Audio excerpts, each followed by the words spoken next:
এখন পর্যন্ত সবার সাথে মানে যাদের সাথে হচ্ছে ওদের সাথে কথা হচ্ছে, ঠিক আছে, এটা কথা চলমান, কারা কারা আসবে। আমাদের যে একটা প্রাথমিক স্কোয়াড, যেটা ওই প্রায় 32 জন একটা স্কোয়াড দেশি প্লেয়ার, ওটা আমরা একটা লিস্ট করছে, কোচ দিচ্ছি, আমরা এটা নিয়ে কাজ করতেছি।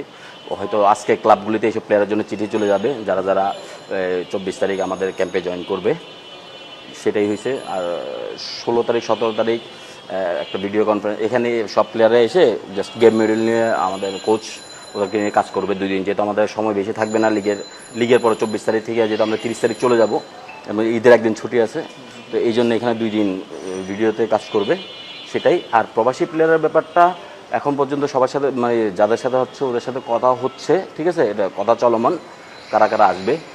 আমার যতটুকু সম্ভব যেটুকু জানতে পারছি, তানিমের সাথে মনে হয় কথাবার্তা অনেকটাই ইয়ে হয়েছে, তানিম মনে হয় অ্যাভেলেবেল আছে, যেটা কনফার্ম, এটা অলমোস্ট কনফার্ম হইতে পারে, মানে ধরে নিতে পারে যে তানিম সারিকে এখন পর্যন্ত কনফার্ম এটার সাথে 100% কথা হয়েছে, যতটুকু আমি জানতে পারছি।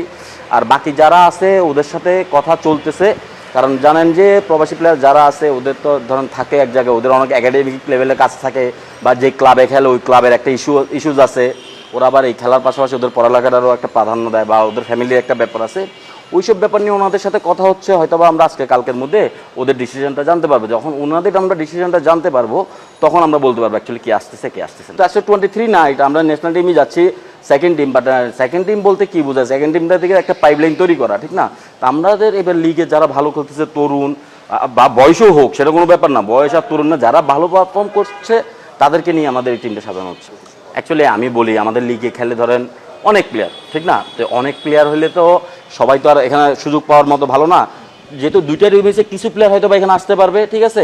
তো আমি মনে করবো এখানে 23 মিনিটের ন্যাশনাল টিম, এই টিম, বি দল, ঠিক আছে। আর জাতীয় দলে যখন আপনি নেশন ফ্ল্যাগ নিয়ে যাবেন, সেটা যে দলই হোক, খেলতে পারাটা হয়েছে, সুযোগ পাওয়াটা হয়েছে, আমি মনে করি গর্বের ব্যাপার। তারপরে যেসব প্লেয়ার আছে যারা যাবে, অবশ্যই আপনি যেটা বললেন যে আগে হয়তো একটা টিম থাকার জন্য অনেকে যাইতে পারে, এখন 2টা টিম হওয়ার জন্য অনেকে যাইতে পারছে, এই জিনিসটা অনেকটা আক্ষেপ গোছাবে এই সবার। না দেখেন, সবার আগে তো ধন্যবাদ ফেডারেশন এবং এফসিকে যে আমাদেরকে এফসি লাইসেন্স দেওয়ার জন্য। যেহেতু এফসি লাইসেন্স পাওয়ার জন্য অনেকগুলো ক্রাইটেরিয়া আপনি জানেন যে ফুলফিল করতে হয়, অবশ্যই আমরা চেষ্টা করছি করার জন্য এবং পাওয়ার জন্য। যেহেতু এফসি লাইসেন্সটা পাইছি, নিজেকে অনেক হ্যাপি মনে হচ্ছে। এবং ওনারা কালকে যাবেন, এসে আমাদের 3:30 যাবেন ফর্টিসে, আমাদের প্র্যাকটিস সেশন দেখবেন, এরপর এসে আমাদের জাস্ট আবাসন আঁকা মানে ফ্যাসিলিটিগুলি কেমন আছে ওগুলি দেখবে আর কি। আচ্ছা, এটা তো দেখেন, যখন এফসি কাপ খেলতে যাবো তখন তো অ্যাকচুয়ালি ফর্টিস যাবেন, এটা আমরা আমাদের দেশের রিপ্রেজেন্টেটিভ হিসেবে যাবো, ঠিক না, বাংলাদেশ হিসেবে যাবো। তো এটা অবশ্যই আমার জন্য, আমি মনে করবো যে একটা ট্রফি জেতার চেয়ে এটা কিন্তু আমার কাছে সবচেয়ে বেশি আনন্দের ব্যাপার, যদি যেতে পারে, যদি সব ঠিক থাকে, যদি ফর্টিসের এই সুযোগটা আসে, তাহলে এইটা হচ্ছে তো গর্বের কোনো ব্যাপার না। স্পেসিফিক অ্যাকচুয়ালি কোনো ক্লাবেরই বেশি নেই, সব ক্লাবেরই আছে। যেখানে যেভাবে ভালো পারফর্ম করছে ওখান থেকে প্লেয়ার নেওয়া হয়েছে। অ্যাকচুয়ালি দেখেন, যে 32 জন নেওয়া হয়েছে, 32 জন তার যাবে না, যাবে 23 জন, এখান থেকে তো কিছু বাদ পড়বে। এখন স্কোয়াড তো দেখার জন্য 32 জন নেওয়া হবে এখানে। অ্যাকচুয়ালি ক্লাব না, যখন 23 জনের মেন লিস্টটা আসবে তখন বলতে পারবেন কোন ক্লাব থেকে একটু বেশি গেছে না গেছে।